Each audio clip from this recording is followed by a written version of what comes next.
Hello అందరికీ, ఇదైతే ఈరోజు మామిడికాయ పచ్చడి వీడియో అండి. ఇవి ఒక 25 కాయలు అలా ఉంటాయి. 2 కిలోల ముక్కలు అలా అయ్యాయి. అమ్మతో చేపిస్తున్న పచ్చడి అమ్మ బాగా చేస్తుంది. జీలకర్ర ఎంత వేసినావు అమ్మ? జీలకర్ర ఒక చెట్టాకు, 2 కిలోల ముక్కలకు జీలకర్ర ఒక చెట్టాకు అంటే దాదాపు 100 గ్రాములంతా. మెంతులు ఎంత అయిందమ్మా? అంతే వేయాలి. అంటే ఒక దాదాపు 100 గ్రాములంత మెంతులు వేసి దోరగా వేయించాలి. తర్వాత పక్కన పెట్టుకొని మిక్సీ చేసుకొని పక్కన పెట్టుకోవాలి.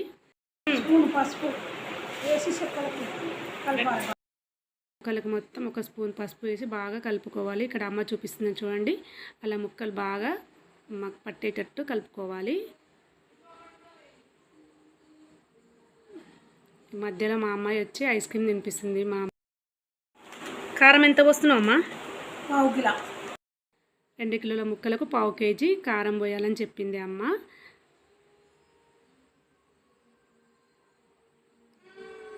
తర్వాత ఉప్పు పోస్తుంది. ఉప్పు ఎంత? 1/2 కిలో. ఉప్పు ఏమో 1/2 కేజీ అని చెప్పి, ఎందుకు కారం ఏమో 1/4 కిలో, ఉప్పు ఏమో 1/2 కిలో అయితే అట్లా అడిగితే అమ్మ ఏమంటుందంటే ఎక్కువ నిల్వ ఉండడం కోసం 2 కిలోల ముక్కలకు కాయలు ఎన్ని? ఒక 25 కాయలకు 2 కిలోల ముక్కలేనని అని చెప్తుంది అమ్మ.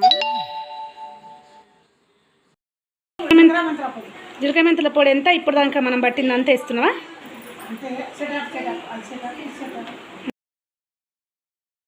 చటాకు చటాకు అమ్మ అన్ని ఉప్పు, కారము, అల్లం వెల్లుల్లి పేస్ట్, జీలకర్ర మెంతుల పొడి వేసాక బాగా కలుపుతుంది చూడండి. మంచిగా కలుపుతుంది. తర్వాత నూనె పోపు చేస్తుందంట. ఏం నూనె వస్తున్నావమ్మా? పల్లి నూనె. ఎంత? 1/2 కేజీ.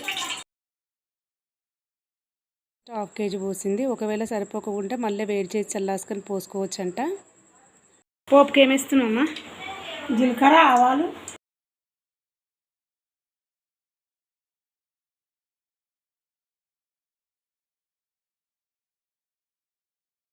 అన్నీ ఒక స్పూన్ వేస్తున్నావా?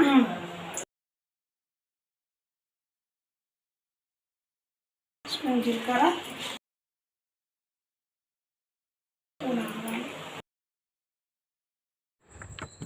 అవన్నీ వేసిన తర్వాత మంచిగా కాగేదాకా చూసింది అమ్మ. ఏం వేసినాము ఇప్పుడు? తర్వాత కచ్చా పచ్చ దంచిన ఎల్లిపాయలు కూడా వేసింది పోపులో. వేడి నూనె నువ్వు కారంలో పోసేసినావా? కారం ఎప్పుడు కానీ ముద్ద రావాలి కదా, ముద్ద అయ్యేటట్టు అంటే నూనె బరాబరు ఉన్నట్లే, లేకపోతే తక్కువైనట్లు లెక్క. పిల్లలిద్దరు కూడా ఇంట్రెస్ట్గా చూస్తారు అమ్మమ్మ పచ్చడి ఇలా చేస్తుందని.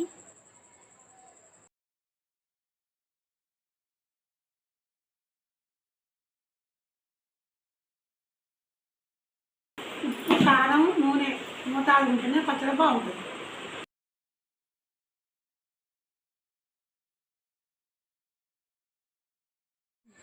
మధ్యలో మా అమ్మాయి వచ్చి నేను కలుపుతామమ్మా అని చెప్పి తీసుకొని కలుపుతుంది.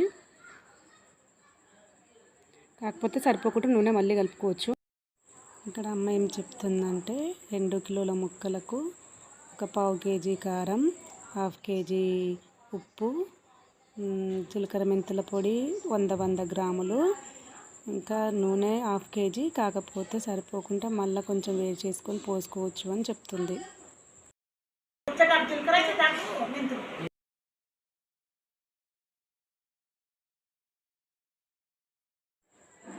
పచ్చడి మొత్తం కలిపిన తర్వాత ఎంత బాగుందో చూడండి ఒకసారి. మీరు కూడా ఒక 2 డేస్ తర్వాత మళ్ళీ ఒకసారి కలిపాము పచ్చడి. చాలా బాగా వచ్చింది. ఎంత టేస్టీగా ఉందో పచ్చడి. తర్వాత అమ్మ కొంచెం అన్ని సీసాలలోకి ఎత్తి పెట్టింది పచ్చడిని. తర్వాత ఆ గిన్నెలోనే అందరికి వేడివేడి అన్నం వేసి కలిపి పెడుతుంది. అందరం వచ్చి తింటున్నాము. ముద్దలు చేసి బాగా పెడుతుంది. కానీ ఎంతైనా అమ్మ చేతితో చేసిన పచ్చడి ఆ రుచే వేరు. ఇంతలో తమ్ముడు వాళ్ళు కూడా వచ్చారు. వాళ్ళకు కూడా అందరికీ ముద్దలు చేసి పెడుతుంది. అందరం నాకు అని అమ్మ చుట్టూ చేరాము. కానీ ఎంతైనా ఆ పచ్చడైనా ఏదైనా అమ్మ చేతితో కలిపిన రుచే వేరు. ఇంకా ఎక్కడ దొరకదు ఇట్లాంటి ఆనందమైన, ఇలాంటి రుచి కూడా మనకు ఎక్కడ దొరకదు. Thank you for watching. Tasty tasty మామిడికాయ పచ్చడి రెడీ.